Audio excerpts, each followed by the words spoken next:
That was pretty amazing, and not what I was expecting to hear based on a 16th century piece of music. Anyway, I wanted to sort of ask you about how, what the connection is with the text between the piece that you played and, what you were thinking as you interpreted and reinterpreted that piece. So as somebody that been involved with the church, both as an organist and as a choir boy, I recognized the beauty of the line. So for me, the thing that I tried to accentuate throughout the piece was the thematic form of the line as it ascends and descends. Generally, the church modes, like Dorian, Phrygian, they don't include any black notes, but we have what's known as passing notes, or the in-between notes, and those would be the notes that the singers would know when to hit. It wouldn't necessarily have been in the score, but you could say it's a kind of muscle memory, or a kind of a psychosomatic memory of where the note should be. So what I did try to do was to play within and around that form of where the passing notes are, where the accidentals could be. So would singers through time be able to interpret this notated music for their time? Would it be sung differently? Absolutely, absolutely. And in fact, that's the beauty of the score. You see, as scores got more and more complex throughout Western classical music, it got to a point in the new complexity movement where everything was written down, everything was scored, and the performer had no liberty when it came to interpretation.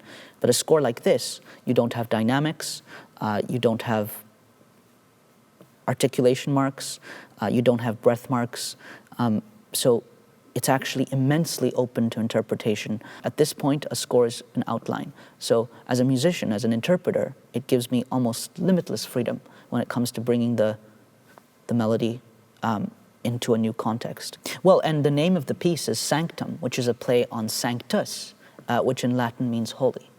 So is that your title for the piece that you played? Indeed, indeed. And so the reference is to? The phrase, the Son, the Holy Ghost, and the Father. It's Sanctum e Spiriti. So you've just spoken to me about singing in church choirs, being very familiar with this music, this Christian music and tradition. And the cadential relationships. Exactly. And for me, I'm going to ask something that's probably on the minds of people watching this, is how does a young Muslim boy end up singing in choirs? I was lucky to attend a Christian mission school, and I had asked my parents that I wanted to interact with cultures that were not my own, in essence, immersing myself in pluralism, to literally be in a space where I was forced, if not, gently told that you can't always have your way here. You have to listen to the other.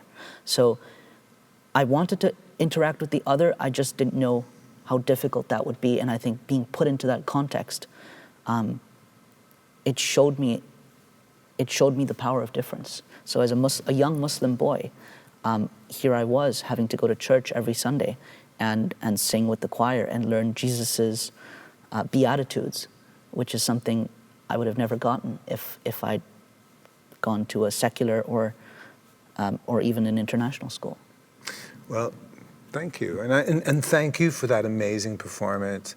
I was quite blown away, and your use of the disclavier so that you could play upon yourself was a really fascinating twist. And it's crazy that this thing that was written in the 16th century could find such a contemporary expression. Yes.